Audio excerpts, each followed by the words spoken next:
விஜய் எவ்வளோ உயரத்துக்கு போயிருக்காரு, அடுத்து அவர்தாங்கிற அளவுக்கான ஒரு பெரிய உயரத்தை அடைய போகும்போது இந்த பெண்மணி என்ன பண்ணியிருக்கணும்? இந்த பெண்மணிக்கு 40 வயசு ஆயிடுச்சு, 40 வயசுக்கு மேலே ஆயிடுச்சு. அவங்களால என்ன பண்ணியிருக்கணும்? நான் வரலப்பா, நீ போயிட்டு வரதுனால ஒரு இமேஜை கட்டு போயிடுவோங்களா சொல்லியிருக்கணும். அவங்க வீட்டிலே இருந்துட்டு அவர் அனுப்பி வச்சிருந்தா நல்லா இருக்குமே. இந்த மாதிரி நிறைய பேர் பேசுகிறாங்க. அதில் ஒரு பத்திரிகையாளர் கூட என் கூட பேசும்போது என்ன சொன்னாருன்னா, மேட்சிங் புடவையே வாங்கி கொடுத்தா கூட அந்த புடவையை கட்டி நான் வீட்டில் இருக்கிறேன், நீங்கள் போயிட்டு வாங்கன்னு இல்லை சொல்லியிருக்கணும். இப்படி நிறைய செய்திகள் வந்துகிட்டே இருந்தது. விஜய் அவர்கள் கிட்டத்தட்ட ஒரு நிறைய விஷயங்களை கடந்து, அரசியல்ங்கிறது சாதாரணமான விஷயம் இல்லை, நிறைய போராட்டங்களை சந்திக்க வேண்டியதாக இருக்கும். அதெல்லாம் சந்தித்து கடந்து வந்துட்டு இருக்கும்போது கரூர் பிரச்சனையில் கூட அவருக்கு ஏற்படாத ஒரு பெரிய கரூர் பிரச்சனையில் விமர்சனங்கள் வந்ததே தவிர அவருக்கு இவ்வளவு பெரிய பாதிப்பு வராத அளவுக்கு இருந்தது. இவ்வளவு பாதிப்புக்கும் காரணமான ஒரு நிகழ்ச்சி. அந்த நிகழ்ச்சியில் இந்த பெண்மணி கலந்துக்காம இருந்திருக்கலாம். குந்தவை இவங்க வீட்டிலேயே குந்த வச்சிருக்கலாம்.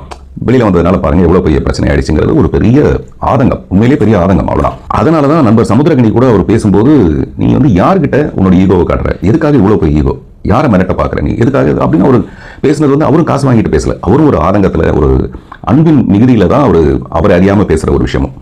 இதெல்லாம் நான் பார்த்துட்டு அன்னைக்கு நான் போய் பேசிட்டு இறங்கி வந்ததுக்கு அப்புறம் நண்பர் பாண்டே அவர்கள் சொன்னாரு, அந்த குந்தவை விஷயத்தை மட்டும் நீங்க தவிர்த்திருக்கலான்ட்டு. ஏன் சார் அப்படின்னு கேட்டேன்.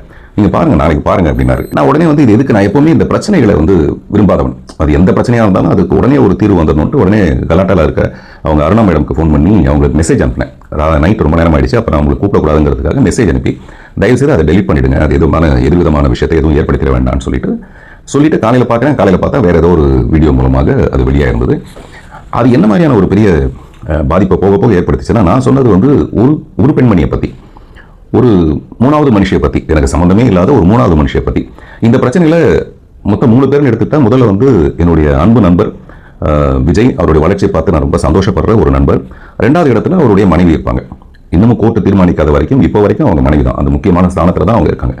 ஸோ இந்த 3வது மனுஷியை பற்றி நான் பேச வேண்டிய அவசியம் இல்லை. ஆனால் நான் சொன்னது 3வது மனுஷியை பற்றி, அவங்க வீட்டில் இருந்துக்கலாம். ஆனால் இது எல்லாமே பெண்களுக்கு எதிரான ஒரு விஷயம், பெண்கள் எல்லாமே வீட்டுக்குள்ளே இருங்க அப்படின்னு சொன்ன மாதிரி ஒரு கருத்து நிறைய பேர் அதை பதிவு செஞ்சதுக்கப்புறம் எனக்கு ஒரு கஷ்டம் வந்துச்சு. அவர் பாண்டே சொன்ன மாதிரி இதை நம்ம தவிர்த்திருக்கலாம், தவறு நடந்துருச்சுன்றதுக்காக நான் உடனடியாக அதை ஒரு பேட்ல எழுதி, இந்த எழுதுற பழக்கம் என்னன்னா, நம்ம பேசும்போது, இப்போ நான் பேசும்போது தவறி போய் ஏதாவது வார்த்தைகள் வந்துடலாம், அது வரக்கூடாதுங்கிறதுக்காக ப்ராப்பராக எழுதி அதை ரெக்கார்ட் பண்ணி வச்சுக்கிட்டு, ஒரு கோடி சேவல் வச்சுட்டு அந்த ஹாப்பி உமன்ஸ் டேக்கு ஒரு ஏஐ மூலமாக ஒரு வீடியோ செய்யறதுக்காக முற்பட்டு மத்தியானமே இந்த ரெக்கார்டிங் எனக்கு முடிஞ்சு போச்சு, என்னுடைய வருத்தம் தெரிவிக்கிற ரெக்கார்டிங்.